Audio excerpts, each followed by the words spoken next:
Jaya Radha Madhava Kunja Bihari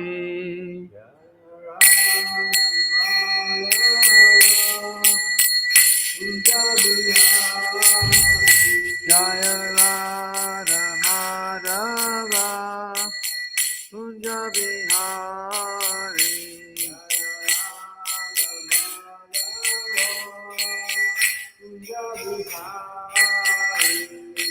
Gopi Jana Ballabha Girivaradhari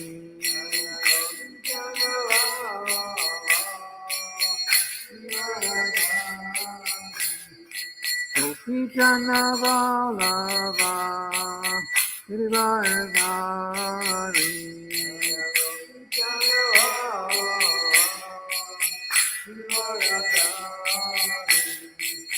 Yashoda Nandana Praja Jana Ranjana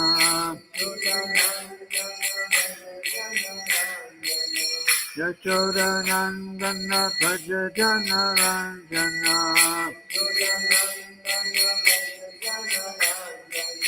Yamuna Tira Vanachari Yamuna Tira Vanachari Jaya Radha Madhava Kunja Bihari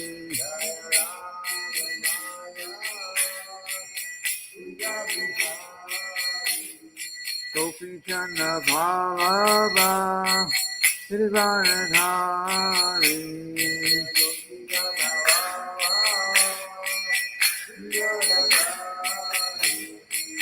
Yashoda Nandana Praja Jana Ranjana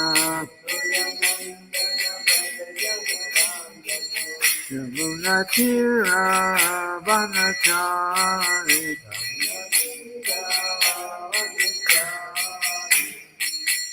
Hare Krishna Krishna Krishna Hare Hare Hare Rama Rama Rama Hare Hare Hare Krishna Krishna Krishna Hare Hare Hare Rama Rama Rama Hare Hare Hare Krishna Krishna Krishna Hare Hare Hare Rama Rama Rama Hare Hare Hare Krishna Krishna Krishna Hare Hare Hare Rama Rama Rama Hare Hare Shri Prabhupada ki jai. Starting kind of late, so I think we're going to skip the Sri Upanishad part of it just for today, but keep practicing it. So reading today from the Srimad Bhagavatam, 8th Canto, Chapter 5, Text 34. The chapter is called what? The Demigods appeal To the Lord for protection. Demigods appeal to the Lord for protection. Okay.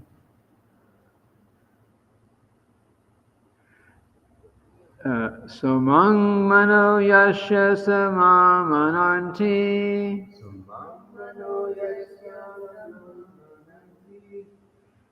Devokashangyo balam anda ayuhu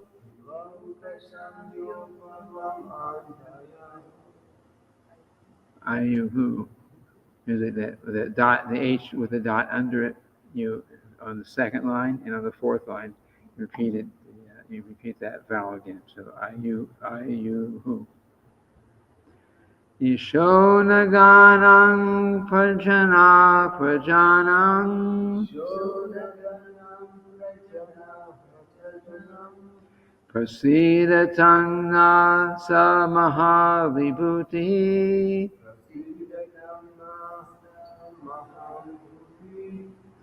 Sumang mano yasha Sumang mano yasha samam ananti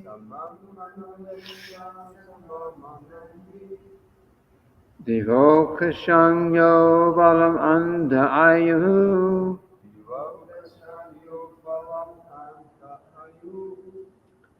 Isho naganam prajana prajanam Prasidatang na samaha vibhuti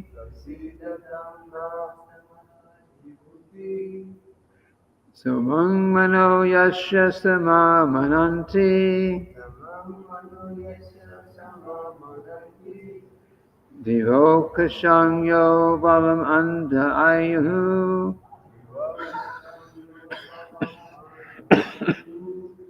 Isho naganam prajana prajanam Prasidatang na samaha vibhuti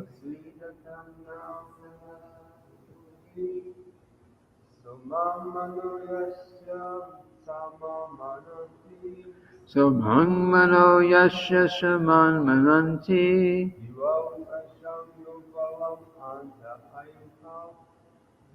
Devokashang yo balam anda ayu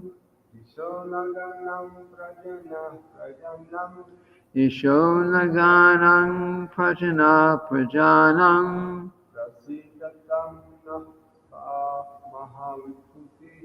Prasidatang na sa maha vibhuti Sumang mano yasya samam ananti Devokashang yo balam anda ayu Isho naganam prajana prajanam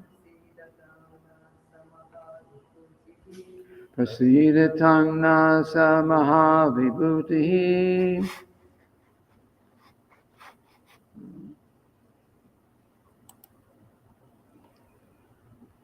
Word for word synonyms. Somam, the moon. Manaha, the mind. Yasha, of whom? Of the Supreme Personality of Godhead. Samam ananti. They say, Devokasham, of the denizens of the upper planetary systems. Yaha, who? Balam, the strength. Andaha, the food grains. Ayuhu, the duration of life. Ishaha, the Supreme Lord. Naganam, of the trees. Prajanaha, the source of breeding. Prajanam, of all living entities. Prasidatam, may he be pleased. Naha, upon us. Saha, that Supreme Personality of Godhead. Mahavibhutihi, the source of all opulences.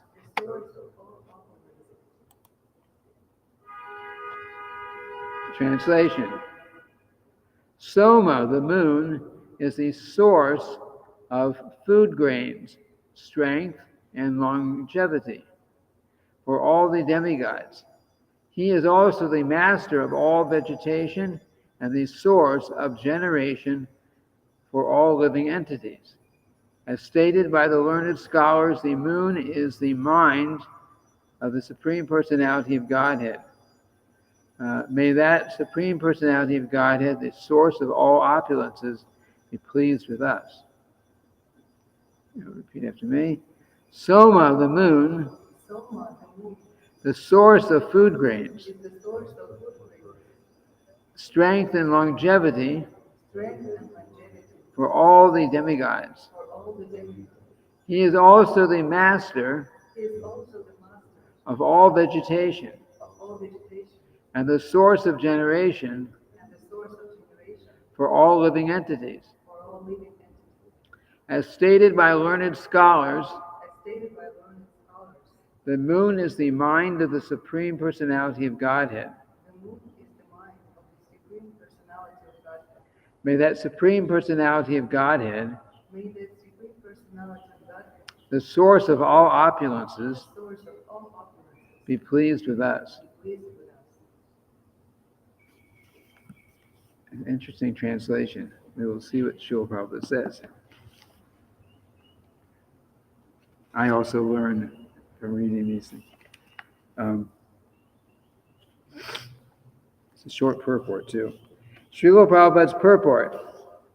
Soma, the predominating deity of the moon, is the source of food grains and therefore the source of strength even for the celestial beings of the demigods. He is the vital force for all vegetation. Unfortunately, modern so-called scientists who do not fully understand the moon describe the moon as being full of desert. Since the moon is the source for our vegetation, how can the moon be a desert? The moonshine is the vital force for all vegetation. The moonshine is. And therefore, we cannot possibly accept that the moon is a desert. Om Jnana Timiranda Shagana Shalakaya Chakshurum Militam Nina Tasmai Shri Gurave Namaha. Yes, so the light from the moon, the moonlight, is very important in vegetation. It gives it flavor and it gives it the actual value, nutritional value. I guess that means that if these, ideas of growing plants under the ground, without sun, without moon, without, other conditions, maybe they'll grow, but there's something lacking because there's no moonshine. And of course, the material scientists, being also conditioned souls, are they make many mistakes because there are two kinds of knowledge, two ways of acquiring knowledge, I should say. One way of acquiring knowledge is called inductive, and the other is called deductive. So inductive is the modern scientific way, which means you try, you experiment, you write down what you found out, you try to build on that. You like that, and gradually you go from not knowing nothing to building up something. But the problem with that system is that we conditioned souls who are using that system have defects. We're not perfect. So and what are those defects? Nobody? Four defects. I mentioned in the Shri Upanishad. We'll get to those in the introduction. Let's see. One defect is that we have imperfect senses. Another is that we have a tendency to make mistakes. Another is that we have a tendency to cheat. And another is that we have a tendency to be in illusion. So the illusion, the big illusion, the source of the illusion, that kind of involves everything else, is we're thinking, this is me. I, I am whoever I am. I am this such and such person. I'm the, who we are, who we think we are, who this body we identify as this body. That's an illusion because we're not this body. We're actually not this personality that we're seeing now. And if we were, then if we were, then how do you, in a previous lifetime, we were somebody else. So we're actually not this person. We're temporarily in this particular body, and previously we were in another body. And chances are, if we were in a male body this time, we were in a female body before, vice versa. Because materially speaking, if a man is having lusty thoughts about woman at the time of death, and if he's fortunate enough still to get a human body, he'll try to take a female body. And vice versa, if woman has similar feelings about a man, then she'll probably take a man's body. So we keep switching. So those who say I did that, well, okay, you may, but next next lifetime, you may be in that position, say, like that. So that's we're not this body, but we're identified with the body. We identify with the body, and that's an illusion. And because we identify with this material body, that this is me, then we also think that this is me, because this is my country, this is my family, this is my all these possessions are all my possessions. I earned them, or I bought them, or I created them. So, but all that's the illusion, because after a very short time, very brief, actually a flash in eternal time, everything that we have will be gone. This body will be gone, and we, the soul, will be in some other situation. So, what we should be doing is utilizing this human form of life, trying to understand that I'm not this body. I'm an eternal servant of Krishna, and doing what we need to do to go back to the spiritual world, where we don't change our body. Once we're in the spiritual world, whoever we are, and that's eternal. So no more changing. And then we have a real relationship with Krishna.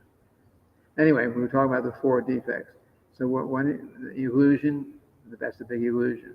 Imperfect senses. She'll probably give us the example of if you're in a room, you're in a closed up room, and the lights are turned off, there's no source of light, you can put your hand, this far from your face, you can't see anything.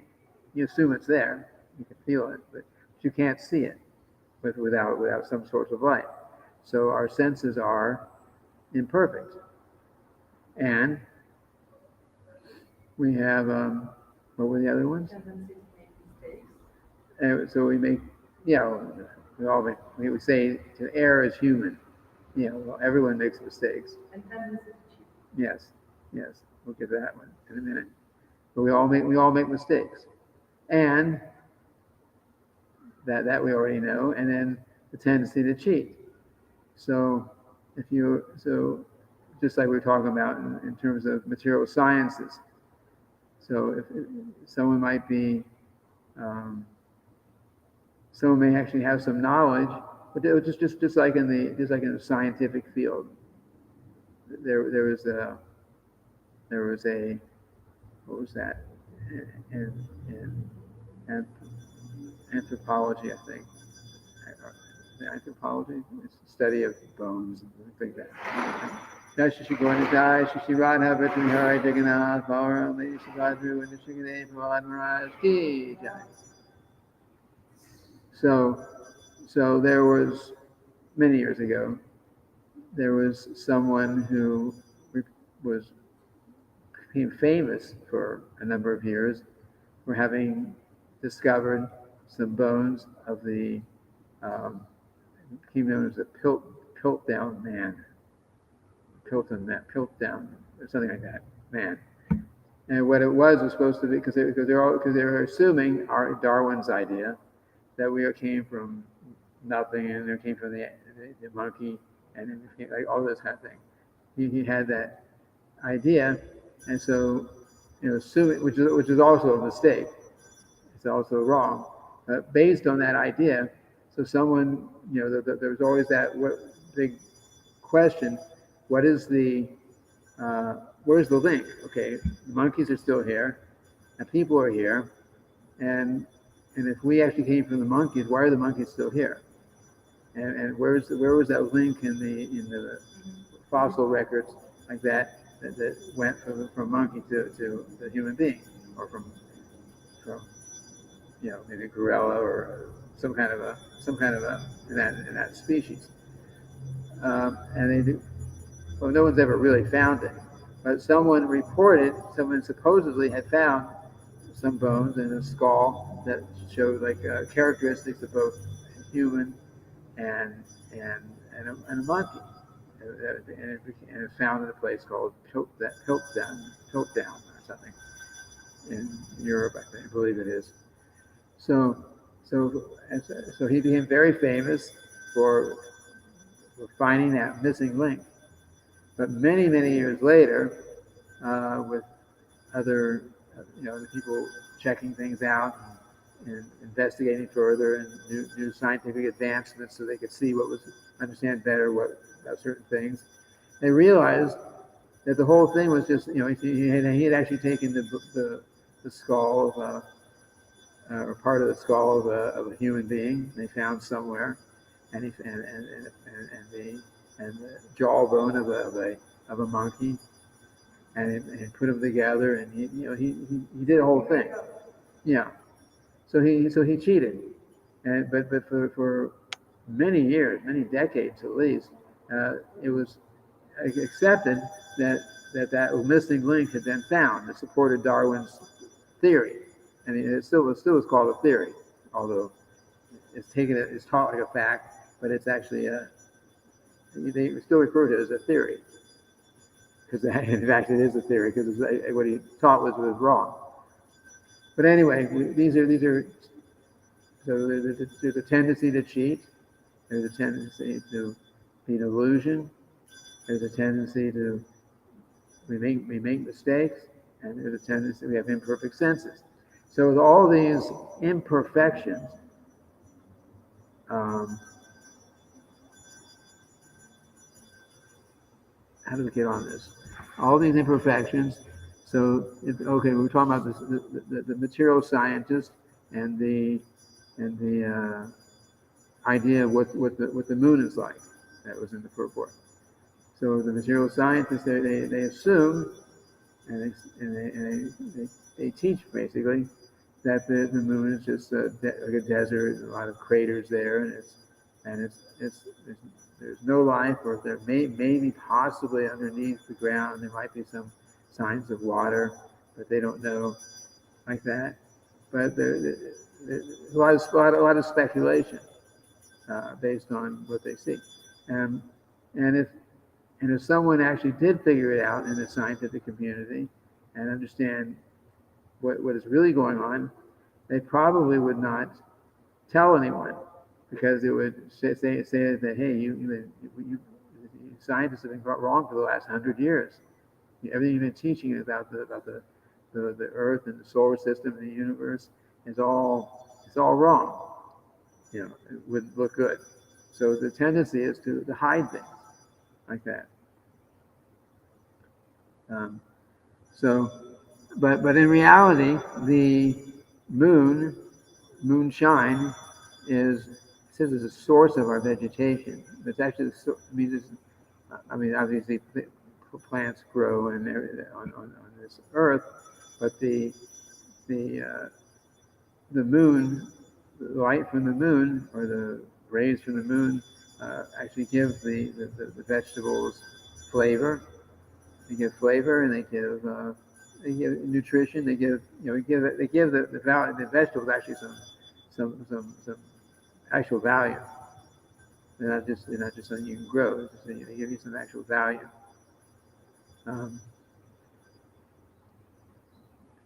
And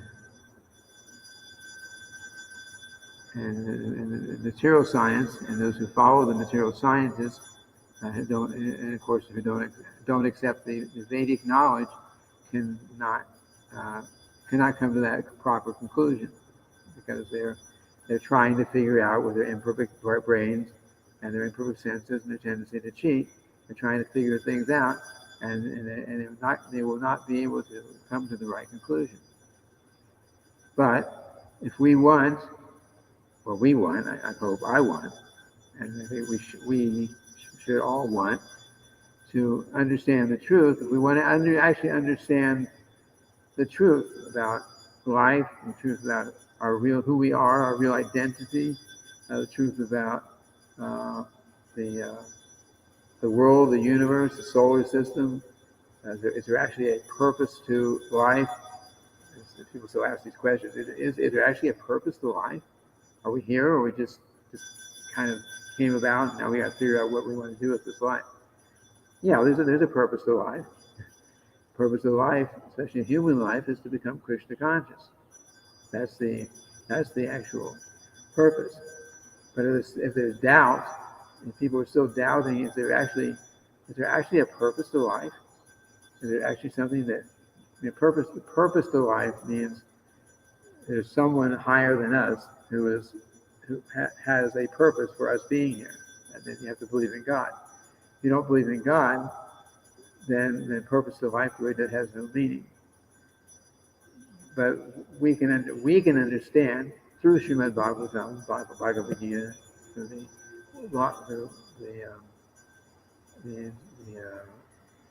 knowledge given by the acharyas, we can understand that there is definitely a purpose to life, and that purpose to life is to become Krishna conscious. And there's a means to becoming Krishna conscious, which is what we are being taught in our day-to-day activities and what we're reading about in the Srimad Bhagavatam. There's a method for becoming Krishna conscious.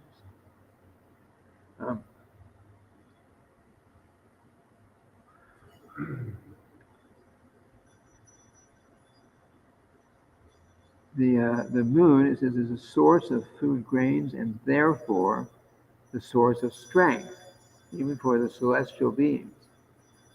So that means if it wasn't for the moon, the influence of the moon, then even if we ate tons of vegetables, they wouldn't have any nutritional value.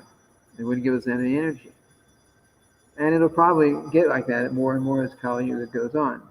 In fact, things like vegetables and fruits will become very small. Trees will become very small. People will become very small at the end of Kali Yuga too. We're not getting bigger as time goes on. We're getting smaller, actually. And at the end of Kali Yuga, human beings, who will hardly be human beings by that time, but they'll have a human body, arms, legs, like that. They will be much smaller, and their lifespan will be much shorter. It's not that we're going to, again, material science talk is that, okay, we'll get rid of all disease. We're almost there. Every time they find a cure for one disease, another 10 diseases pop up. It's not possible. It's going to get worse and worse. This is Kali Yuga. So in the end, the duration of life, the average duration of life, will be reduced to 25 or 30 years. That means an old person is 30 years old in the end of Kali Yuga. You imagine. And plant life and trees will be very small. So now we have trees that are 30, 40, 50 feet high. Some are bigger than that some places. And at the end of Kali Yuga, the tree will be little things. And it doesn't mention anything specifically about animals becoming bigger, and you think like dinosaurs like that. But the Vedas do tell about very large animals. that do exist. They tell about very large animals. There's and every species of life that did exist still exists somewhere. There's nothing is what do you say, extinct completely. It's somewhere. Maybe not in large numbers, but it's somewhere. And which means that somewhere there are dinosaurs still. There's a lot of places we haven't seen. There's some places there are dinosaurs, some places there are all these animals we find bones of from before. They still exist somewhere. And there are large. Prabhupada says there are. Well, the Vedas, even in Bhagavad Gita, actually mentions this term timid gillifish. You've heard of a timid gillifish? It's a very big fish, and as far as I know, they still exist. And they're very big fish. They're so big that they can swallow several whales at one time. You imagine the size. They live. I don't know where they live. They live in a deep ocean, but they exist. They're timid gillifish. And Srila Prabhupada also tells of that there are birds somewhere. I haven't seen such a bird, but they exist somewhere. They're very large, and they can actually fly from one planet to another. I can't explain how, because birds usually need air to fly. But they're very big, very, very big birds somewhere. So these big animals, they do exist in different places. We just don't see them right now. But human beings, due to sinful activities, will gradually reduce in size and intelligence, and and religious principles will be dissolved gradually because of those sinful activities like that.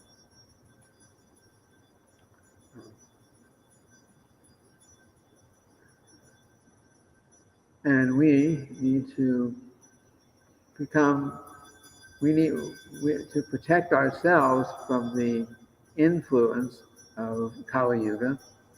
We need to stay on the path of Krishna consciousness. We have to.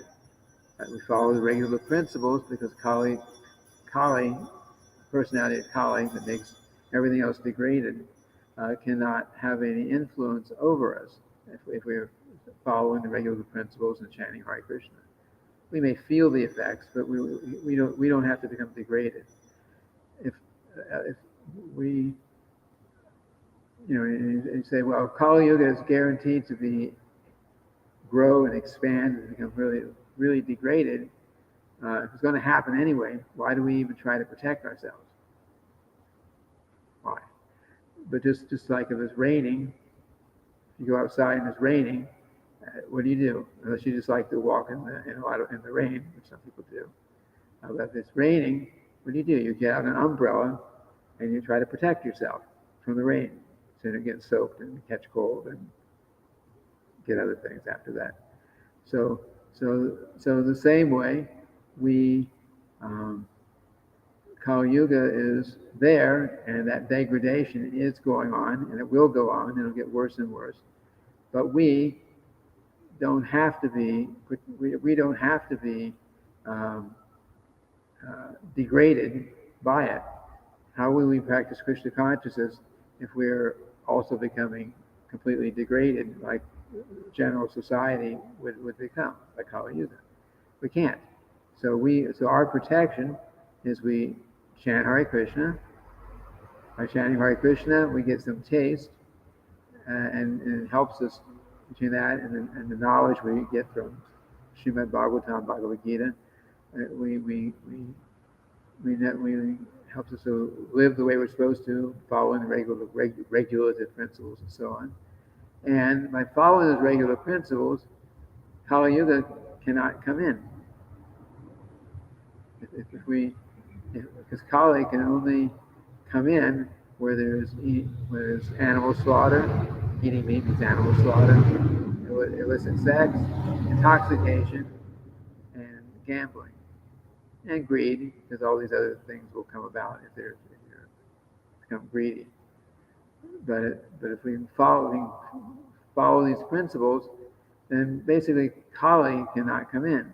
And if we're chanting Hare Krishna, then if we get all the more protection from the influence of Kali Yuga. So that is our protection, so that we can remain strong, even if the rest of the world becomes degraded. We can remain strong and go forward and become fully Krishna conscious and go back to the spiritual world. And another thing that which we have to always be careful of is we become humble or remain humble. So one way of remaining humble is always remembering that none of us are independent. We were reading about Hiranyakashipu, who got really puffed up. And he was so puffed up because he thought, he was wrong, but he thought that I'm so powerful, nobody can kill me. Imagine how big of a false ego you get. And you start thinking, I'm so great, I'm so powerful, I've got all these mystic powers, I can go anywhere, I can control anyone, nobody can kill me.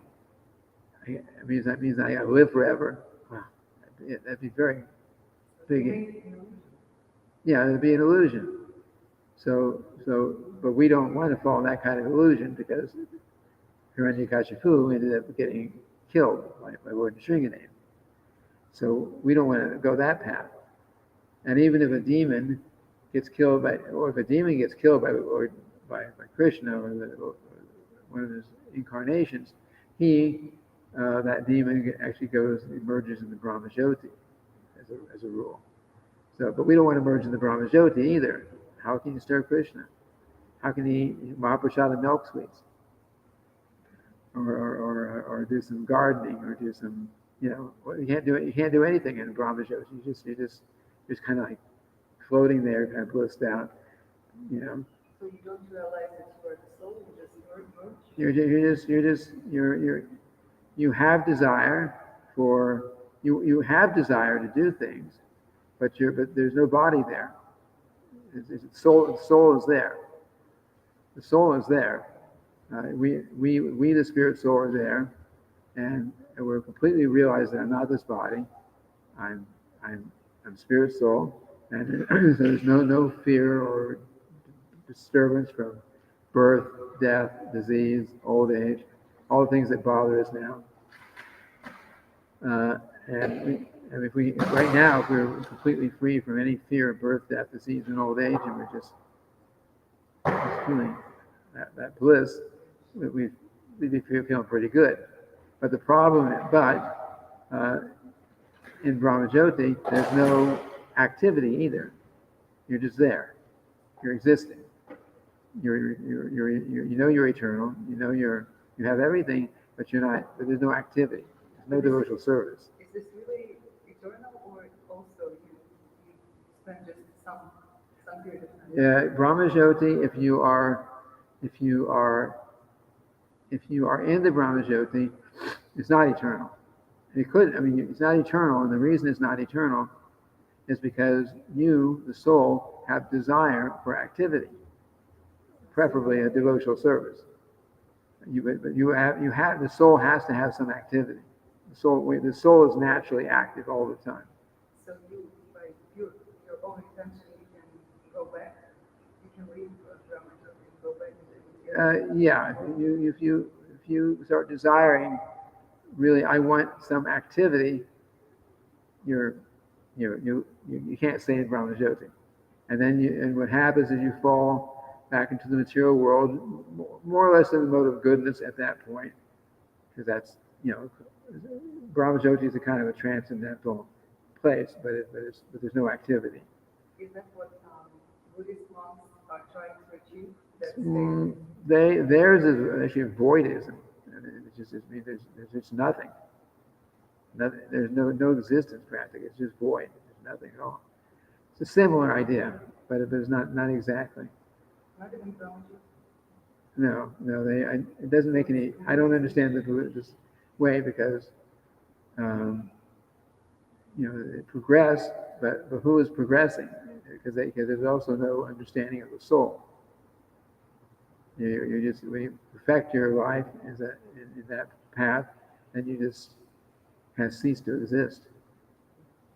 And that's the perfection. Void, nothing. Let me ask a question. Yeah.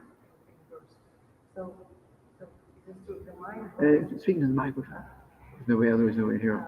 Speak up close to the mind of microphone. the Supreme Personality of Godhead is represented by the moon. The qualities of moon.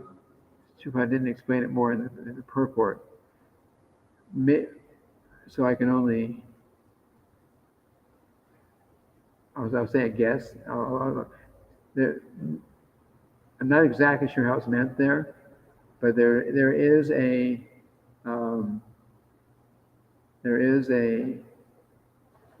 what's it called? The Rata Rupa. It's an imaginary form made up of the different parts of the material energy, and the sun and the moon. Actually, they're in that form. You see the sun and the moon as the eyes of this form. The mind, I'm not exactly sure. I'll look into that one. So I don't. All I can do is guess here, and I don't want to be guessing in this position. Any other questions? And just I did something I did look into from the class the other day, and I'll mention it now. We were talking about the living entities born. It says from perspiration. So I'm not sure my fruit fly example is really an example of that. I can't say for sure, but and perspiration maybe is a little bit more wider meaning, but where it's actually Srila Prabhupada actually refers to that specifically is in the mother's womb, and the baby's there, and it's described that there are so many worms, insects, and different kinds of things that are born there that are biting and causing problems for the baby in the womb. Yeah. So they're actually born in that condition.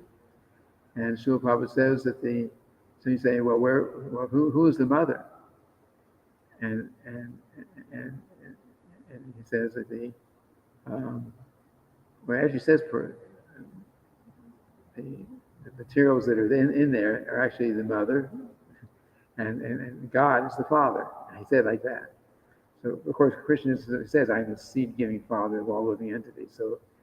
But the general idea is that the material elements are there somewhere, and if the conditions are right, then the soul, under the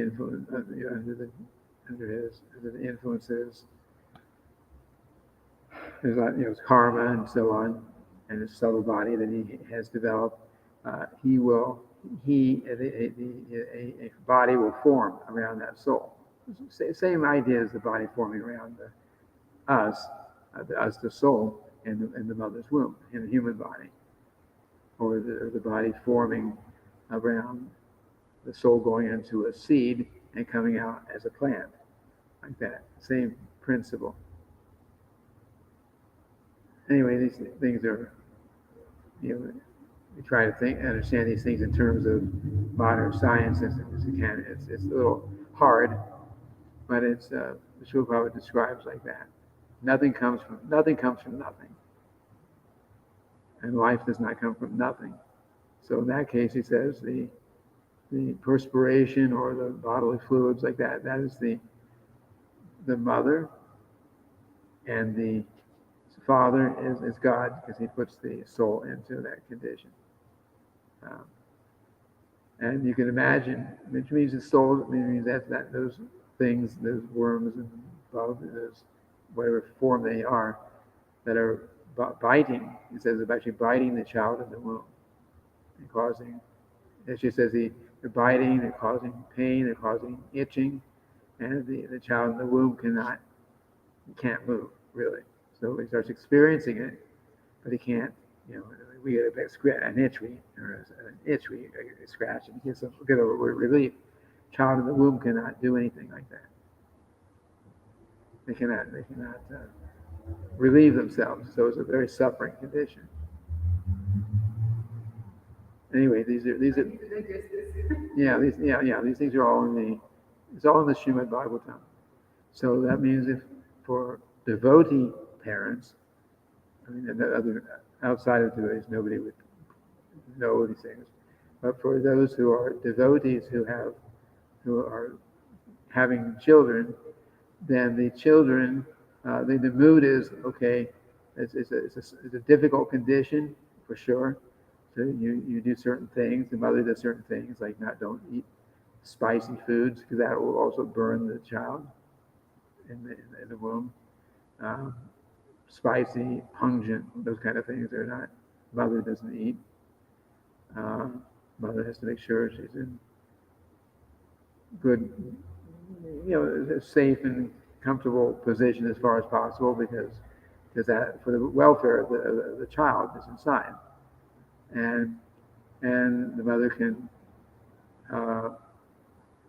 just like Sukadeva Goswami was hearing Srimad Bhagavatam, of course he was already a liberated soul, so he really got it. But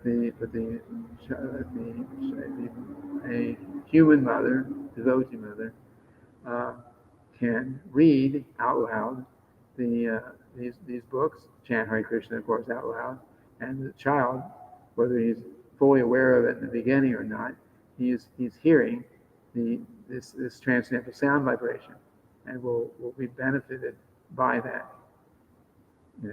He'll be benefited by that. And if someone materially out in the world there, is doing so many nonsense things, and someone's pregnant, and they're drinking alcohol and eating all kinds of things that shouldn't be eaten anyway by human beings. And these things are actually hurting the child, but they're not aware of these things. It's not you're not taught these things. We're taught in Srimad Bhagavatam what actually goes on, and there's a very good chapter in Srimad Bhagavatam. I'm sorry, wait. There's a very good chapter in the Srimad Bhagavatam, third canto. I don't remember the chapter number, but the chapter is called the movements of the living entities. And it's all about this whole process of the soul coming, what goes on in the womb, and how the mother is, how the child in the womb at a certain month, they start thinking and praying to God about, please help me out of this situation. This time for sure I will become Krishna conscious. They pray like that. Now, no one would believe that, but if we have the faith in the Srimad Bhagavatam, we take it that this is actually happening, even though we cannot. It's beyond our brain power to really understand it.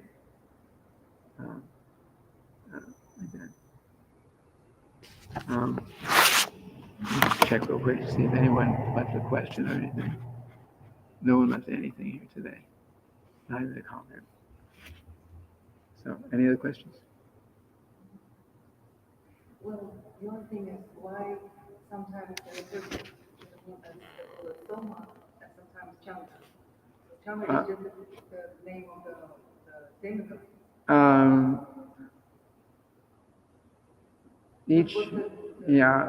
Each demigod has one is like a title, like saying, someone saying like you're the president, and then the president has a name, like that, or you're king, but the king has a name.